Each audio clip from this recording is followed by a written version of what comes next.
UP scholarship 2024-25 के according अगर हम बात करें, जो इन्होंने शेड्यूल में टाइम टेबल दिया हुआ था उसके अकॉर्डिंगली 18 फेब तक जो भी करंट स्टेटस है वो अपडेट होना कंपलसरी था कि सभी बच्चों का जो स्टेटस है वो अपडेट होना शुरू हो चुका होगा। लेकिन मैंने आप लोगों को बोला था कि आपको वेट करना है टिल 20 फरवरी से आप लोगों का जो भी स्टेटस है आपको अपडेट होता हुआ दिखेगा।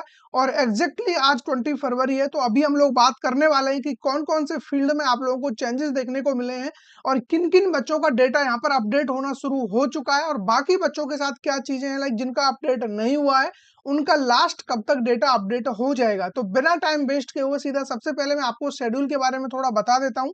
तो यहाँ पर अगर आप पॉइंट नंबर 26 पर देखोगे, पॉइंट नंबर 26 पर क्या लिखा हुआ है, जो भी आपका एनआईसी द्वारा पुनः स्क्रूटनी किया जाना था तो वो आपका 18 फरवरी लास्ट है। इसके लिए 14 फरवरी से लेकर के 18 फरवरी तक आपका एनआईसी द्वारा पुनः स्क्रूटनी होना था।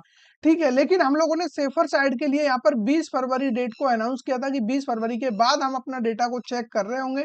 तो आज उसी के रिगार्डिंग हम लोग बात करने वाले हैं और आप लोगों का क्या स्टेटस है वो भी आप मुझे कमेंट में बताओगे।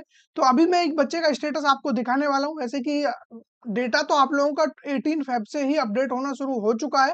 ठीक है, तो मैं यहाँ पर एक बच्चे का आपको दिखा देता हूँ। आई थिंक आपको यहाँ पे देखने को मिल रहा होगा। ठीक है, 18 फरवरी को ये डेटा वेरीफाइड हुआ है, verified recommended by district scholarship committee. ठीक है, तो करंट स्टेटस भी आप लोग देख सकते हो, लेकिन अभी सभी बच्चों का ये वेरीफाइड नहीं हो रहा है। काफी बच्चों का स्टिल अभी भी प्रॉब्लम एज इट इज बना हुआ है। अभी मैं आपको और दिखाता हूँ एक बच्चे का जिसका आप लोग यहाँ पर देखोगे लाइक किस तरीके से अपडेट हुआ है। सबसे पहले इनका करंट स्टेटस शो कर रहा था, यहाँ पर आप देख सकते हो, application form forwarded by institution, income not matched with revenue database, caste certificate not matched with revenue database, suspect age. तो ये प्रॉब्लम शो कर रहा था आज से लगभग 5 से 6 दिन पहले तक। लेकिन इसके बाद ठीक है, कुछ टाइम बाद 1 से 2 दिन बाद आप लोग देखोगे कि इस बच्चे का जो डेटा है अपडेट होकर के लाइक इस तरीके से शो करने लगा। ठीक है, सेम बच्चे का डेटा है। मैं आपको यहाँ पर नाम दिखा देता हूँ, सोनी नाम से आप देख सकते हो और यहाँ पर भी आप लोग नाम देख सकते हो, सेम बच्चा वही है, सोनी। ठीक है, ये कब प्रिंट आउट निकाला गया था? 8 फरवरी का प्रिंट आउट है। देन उसके बाद अब हम बात करें इस वाले प्रिंट आउट की, तो ये आपका 18 फरवरी का प्रिंट आउट है। ठीक है, 10 दिन बाद ये निकाला गया है। 10 दिन बाद यानी कि 18 फरवरी को, जिस दिन मैंने बोला था कि बच्चों का जो डेटा है वो अपडेट होना शुरू हो चुका होगा, तो यहाँ पर आप देख सकते हो 18 फेब को ये अपडेट होकर के जस्ट इनकम नॉट मैच्ड, ठीक है, विद रेवेन्यू डेटाबेस, तो ये आपको देखने को मिल रहा है और बाकी जो प्रॉब्लम थी अभी वो हट चुका है। ठीक है, उसके बाद अगेन अब आज के दिन, ठीक है, आज के दिन यानी कि 20 फेब को ये फिर से स्क्रीनशॉट लिया गया है या फिर से पीडीएफ निकाला गया है। तो अब यहाँ पर प्रॉब्लम देख सकते हो, सेम वही बच्चा है। अब यहाँ पर ओनली सस्पेक्ट एज बचा हुआ है। अब इसके बारे में भी एग्जैक्ट नहीं कह सकते कि ये जेन्युइन प्रॉब्लम है या नहीं। हो सकता है कि आज शाम तक ये वाला प्रॉब्लम भी यहाँ से हट जाएगा और ये verified bye recommended district scholarship committee आपको देखने को मिल सकता है। ठीक है, लेकिन इससे रिलेटेड अगेन मैंने बात की थी समाज कल्याण विभाग से आज के दिन ही कि बच्चे का सस्पेक्ट एज वहां पर आ रहा है। तो पहले ये बता दूं मैं सस्पेक्ट एज आता क्यों है। अगर आप क्लास 11th 12th, ठीक है, इस सब में आ रहे हो तो आपकी जो एज है वो होनी चाहिए 12 टू 18। ठीक है, 12 टू 18 ईयर आपकी एज होनी चाहिए, तब आपका ये प्रॉब्लम नहीं आएगा। अगर आपकी 12 से कम एज है तब भी आपको ये प्रॉब्लम देखने को मिलेगा और आपकी एज अगर जो 12 से सॉरी 18 से ज्यादा है तब भी आपको ये प्रॉब्लम देखने को मिलेगा।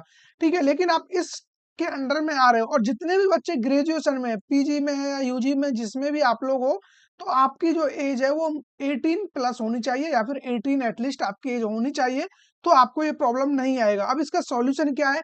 देखिए, पहली बात तो ये अपने आप हट जाएगा जिस तरीके से आप लोग स्टेटस देखते हुए आ रहे हो। 3 स्टेटस मैंने आपको दिखाए हैं और जो ये फर्स्ट स्टेटस था इससे पहले भी कुछ और अलग शो कर रहा था, यहाँ पर वो स्क्रीनशॉट नहीं लिया है।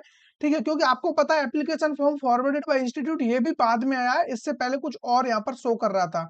तो यानी कि डे बाय डे प्रॉब्लम तो यहाँ पर सॉल्व होता हुआ दिख रहा है। अब लास्ट प्रॉब्लम ये बचा हुआ है।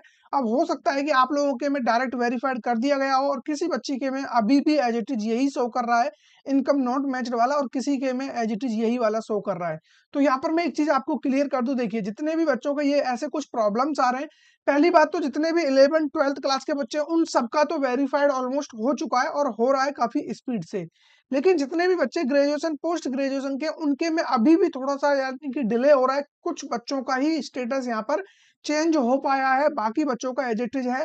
बाकी हम लोग शाम तक और देखते हैं कि कितना डेटा यहाँ पर चेंज होकर आता है और आपका करंट स्टेटस क्या है, वो आप कमेंट में ज़रूर बताओगे। उसके रिगार्डिंग आज जो कि हम लोगों ने कल ही डिसाइड कर लिया था, इवन उससे भी पहले हम लोग डिसाइड कर चुके थे, 20 फ़ेब को हम लोग लाइव आएँगे और चाहे फिर कितना भी टाइम लगे, हर एक बच्चे के डाउट से रिलेटेड हम लोग बात करेंगे। तो आप लोग अपना करंट स्टेटस अभी से चेक कर लीजिए, ठीक है? ताकि आप वहाँ पर अपना जो भी डाउट है वो पूछ सको और उससे रिलेटेड हम लोग इन डिटेल बात कर सकें, ठीक है? तो ये सब कुछ था अभी लाइक जो भी चीज़ें अपडेट हुई हैं, इसके अलावा और भी बहुत सारी प्रॉब्लम्स हो सकती है, नो डाउट, ठीक है? लेकिन इसका एक सॉल्यूशन मेरे को पता है अभी समाज कल्याण वालों ने, किसी भी बच्चे का इस तरीके से आ रहा है सस्पेक्ट एज वगैरह अभी तक फिक्स नहीं हुआ है, तो अगर आपका कॉलेज या स्कूल, यूनिवर्सिटी कोऑपरेट करता है इस सब में, तो फिर आप लोग जाकर के एक एप्लीकेशन वहाँ पर दे सकते हो और उस एप्लीकेशन को आप समाज कल्याण विभाग फॉरवर्ड करा सकते हो।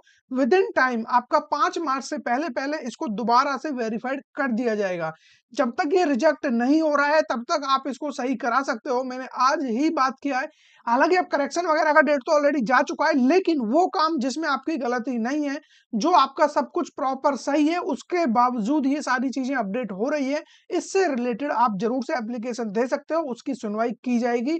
लेकिन जिस बच्चे का जेन्युइन प्रॉब्लम है और उसने करेक्शन नहीं किया है, उसका ब्लॉक कर दिया जाएगा, रिजेक्ट हो जाएगा, उसमें कोई भी कुछ भी नहीं कर सकता है।